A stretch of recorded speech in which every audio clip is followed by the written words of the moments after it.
Para analisar essa reta final da preparação da seleção brasileira contra o Marrocos, no próximo sábado, eu converso agora com o Thiago Reis, que é apresentador da Itatiaia. Thiago, muito obrigado pela sua participação aqui no nosso CNN Prime Time. No jogo de sábado, que lições a seleção brasileira pôde tirar daquele amistoso contra o Egito? Boa noite.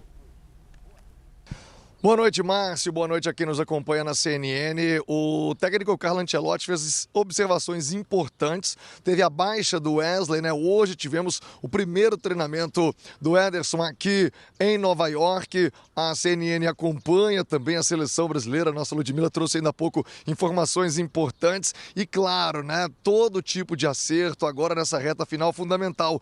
Aguardando ainda pelo Neymar, o que deve acontecer somente no segundo jogo. Mas começar com o pé direito, eu dizia que muito mais da questão anímica até, né, a vitória em si contra o Egito, aumentando o nível de confiança do time, dos jogadores, da comissão técnica e, por que não, também dos torcedores na nossa seleção. Estou confiante, o clima aqui em Nova York, entre os jogadores, familiares também, muitos chegando neste início de semana para acompanhar a estreia do Brasil já no próximo sábado contra o Marrocos, o que tende a ser o jogo mais difícil do Brasil nesse início de competição. Não só por ser o primeiro jogo, né? Toda a carga que demanda na partida inicial, mas também por ser o adversário mais forte do grupo. Então, é muito importante começar bem, começar com uma vitória e com um jogo convincente, Márcio. Pois é, mas vamos aprofundar um pouco. Como é que fica a organização do time sem Wesley? Passamos até agora Danilo e Ibanhas, ou até Fabinho, como opções para a lateral direita. Como é que isso impacta no estilo de jogo da seleção? Muda muito? Muda sim, Márcio. O Wesley tinha um papel quase como um ponta, né? Avançava muito mais do que todas essas outras opções que você citou ainda há pouco. O Wesley dava uma dinâmica ofensiva ao time do Brasil com profundidade, com um jogo mais acelerado, com um jogo de velocidade, o que nenhuma dessas outras opções citadas por você vai permitir ao Brasil. Eu imagino que ele vai ter que fazer, além da mudança de peça natural pelo corte do Wesley, a ausência do lateral direito da seleção brasileira, vai ter que soltar um pouco mais o time também no setor ofensivo com as outras peças que ele tem à disposição. Tem ainda mais alguns treinamentos, Brasil que volta a treinar amanhã pela manhã aqui em Nova York para fazer esse acerto, né? Para ter o time do Brasil pronto para o compromisso do fim de semana. Mas não tenha dúvida que muda sim o perfil, em especial desse lado direito da seleção brasileira. Vejamos o que fará o Ancelotti. Se vai adotar uma formação mais conservadora, tendo o Ibanhas por ali quase como um terceiro zagueiro, se o Danilo, que não joga nessa posição há bastante tempo, né? O Danilo no Flamengo vem jogando como zagueiro também, ou se adota uma outra postura. Mas eu imagino que ele vai ter que fazer alterações também do meio para frente, não em peças, mas talvez no comportamento, soltando um pouco mais o time do Brasil para esse primeiro compromisso aqui na Copa do Mundo, Márcio. E sendo o primeiro compromisso, a gente sabe que tem um componente nervosismo na cabeça de cada jogador na estreia de uma Copa do Mundo. É absolutamente natural. E a gente vem a fazer essa estreia na Copa contra aquele que pode vir a ser o nosso adversário mais difícil nessa fase de grupos, que é o Marrocos. Como é que você nos apresenta esse nosso adversário, Thiago?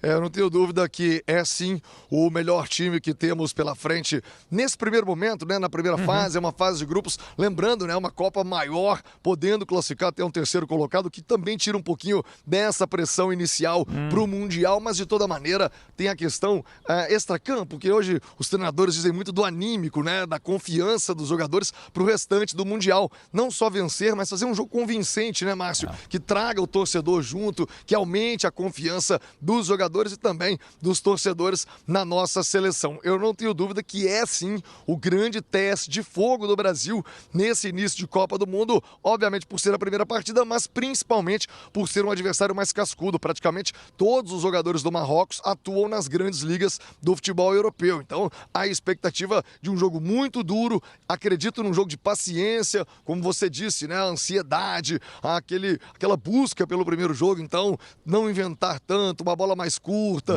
tentar trabalhar um pouco mais de posse de bola para mais naturalmente esse gol sair e a vitória vir para a gente no primeiro jogo, Márcio. De 0-0 tá bom. Thiago Reis, apresentador da Itatiaia, muito obrigado pela sua participação no nosso CNN Prime Time. Boa noite e bom trabalho aí na Copa. Muito obrigado, Márcio. 6-0 é goleada, viu, Márcio? Pode ter certeza no fim de semana. Mas depois a gente quer mais. Meio só no primeiro jogo, depois a gente quer mais. Obrigado, Thiago. Bom trabalho aí. E a novela envolvendo a participação do Irã na Copa ganhou mais um capítulo, gente. A seleção iraniana foi informada que não vai poder permanecer em solo americano depois dos jogos da primeira fase do Mundial. As equipes costumam chegar ao local das partidas pelo menos um dia antes e, dependendo de questões pós-jogo, podem permanecer por pelo menos mais algumas horas. Mas o Irã, que está concentrado no México, vai precisar viajar todos os dias. No dia da partida, joga nos Estados Unidos e aí tem que voltar imediatamente depois dos jogos. Está ali em Jalisco. A notícia foi confirmada hoje pelo embaixador do Irã no México, Abulfazal Passandideh. E a final da Copa do Mundo vai ser celebrada com uma grande festa em Nova York. Cerca de 50 mil pessoas são esperadas no Central Park. A Copa nem estreou, estamos falando da final já, mas é que é um momento importante, porque o prefeito da cidade, Zohran Mamdani, disse que shows e telões gigantes estão garantidos. When the World Cup final kicks off on July 19th, just a few miles from here, New York City will host a free watch party for 50,000 New Yorkers on the Great Lawn. The most iconic match of the most iconic tournament in the world deserves to be watched in the most iconic park in the world with the most iconic skyline as its backdrop.